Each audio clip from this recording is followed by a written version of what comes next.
Welcome back to Straight to the Point. In today's video, we are going to be discussing the beautiful Andalusian city of Seville, however you want to call it. So if you're new to this channel, and specifically these videos that I make, this is straight to the point as the title would imply, meaning we are going to be discussing bullet points, the basics. This is meant for rookies, okay? This is meant for somebody who just started their search on Sevilla. You know, you don't know where to go, you don't know where to stay, whatever, you have no idea. It's meant to save you tons of time scrolling through Instagram, TikTok. This video is aimed to help you with your itinerary if you don't really know what's up or what's good in Sevilla. Not a locals guide, not a if you know, you know, straight to the point. So now that we got that disclaimer out of the way, go ahead and hit that like and subscribe button and turn on that notification bell so you never miss another episode. Pues vale, tío. Vamos a hablar de Sevilla.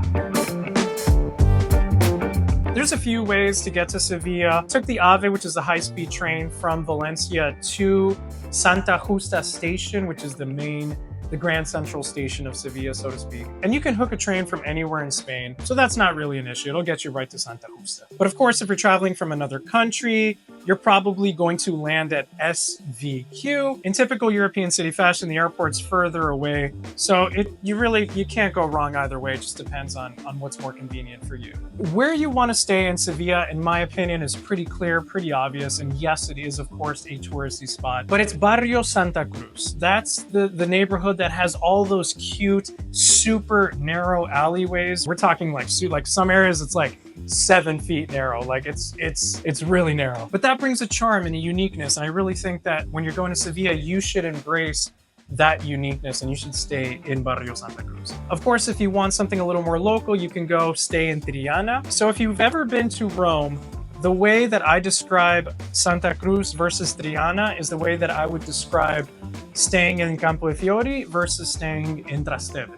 So Trastevere is a little more local, still has tourists, but it's definitely chill, more laid back. Whereas Campo de Fiori has more of the tourists, more of the action. Obviously, it's not as crazy. Rome is Rome, Sevilla is Sevilla, but that's kind of the analogy there. That's one vibe versus the other vibe. Can't go wrong either way, but I prefer Barrio Santa Cruz. In Barrio Santa Cruz, I stayed at the Hotel Doña Manuela, but if you find any Airbnb or any other hotel in the area, then by all means, go check it out. I don't think you can go wrong either way. It just depends on your experience and what you want to pay. Okay, as the son of Spaniards, I sort of have a connection to Sevilla because not only are my parents from Andalusia, but it's Spain. And what I mean is, when you go to Barcelona, when you go to the Basque country like San Sebastian, they're going to let you know that you're not in Spain, right? They have these separatist ideas of like, I'm Catalan, I'm Basque. This is Spain. There is no doubt about it. This is Furia Roja, this is bullfighting, this is tapas, this is pure unadulterated Spain, and I love that. And you should definitely expect that. The vibe is 1000% Española. Sevilla is so nice to walk around.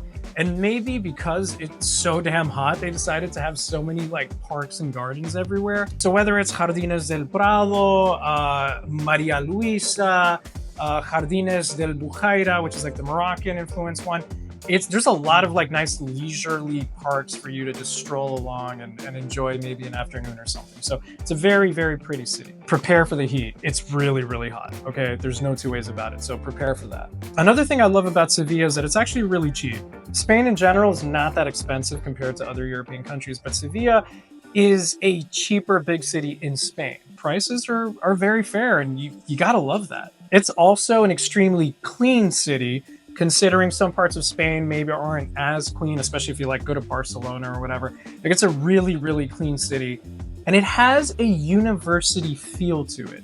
And the reason for that, of course, is because you have the Universidad de Sevilla right there, and all the college students that go along with it, and you have an international vibe because you have some not foreign exchange, but you know what I mean. So it's kind of like a youthful vibe, which is nice in a big city. And honestly, one of my favorite things compared to other cities in Europe, especially big cities, you don't see a bunch of shady vendors everywhere. Okay, you don't see like if you're in Paris or again Barcelona, you see they just throw these things on the ground and they try to sell you these little trinkets. Like, you're not going to see that. There's none of that, thank God. Which also means less pickpockets. Just saying.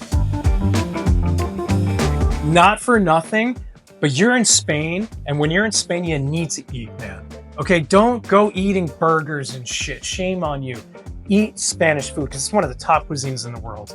And the things you need to eat are local things. So try to get local dishes. Salmorejo, gambas al ajillo, rabo de toro, atún encebollado, arroz negro. Do you like the little feta I'm doing right now? Just toss it in there. Oh, and of course, you need to eat lagartitas de cerdo.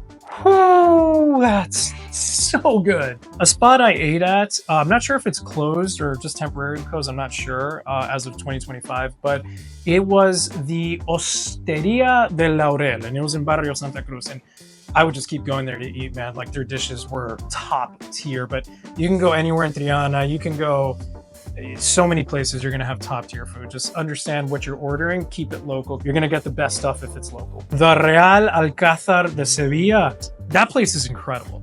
Okay, that place is, whew. Basically, it's like a 14th century royal kind of palace estate.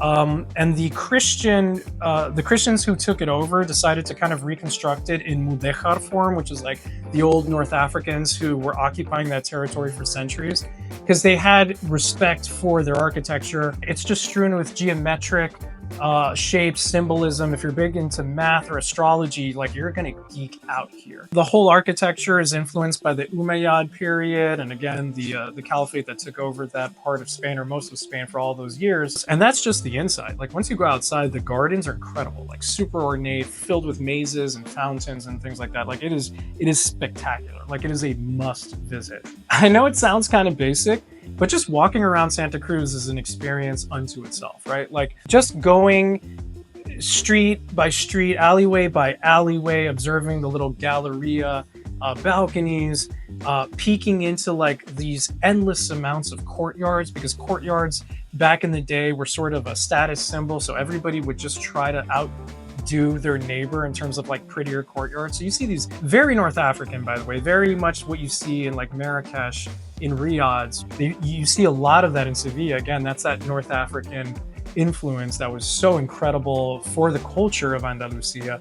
And you really see these really great ornate courtyards, and just taking a stroll through Santa Cruz. Hopefully it's not too hot, and just enjoy the stroll. Andalusia is the epicenter of flamenco, so you absolutely need to go to what is called a tablao. A tablao is basically a flamenco theater. So the one I went to, and I did have a sponsorship with them, but nonetheless, it is world renowned. Like, even freaking Rick Steves, who loves Andalusia, always just voluntarily goes there. And listen, if you know this channel, I don't just drop Rick Steves as a good thing, but in this case, it's a good thing, okay? La Casa del Flamenco is like a 15th century home that they've kind of redesigned into a tablao, a flamenco theater. And what I love about it is that not only do you get the top tier flamenco artists, singers, guitarists, whatever, you get a very personal feel because it's really small, it's cramped. So everybody is just kind of sitting in one single file around the stage, and it's electric, it's loud, it's beautiful. It really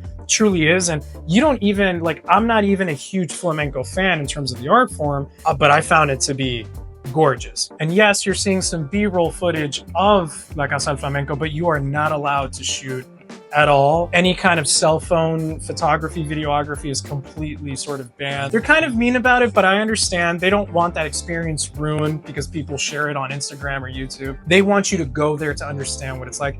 And I don't blame them, because honestly, it's so much better in person anyway. So don't pop out your phone. Please don't do that. You're gonna piss someone off, or you're just gonna get kicked out. A couple of more things. You could visit the Setas de Sevilla, which is a cool little modern honeycomb looking structure. I guess it provides cool views.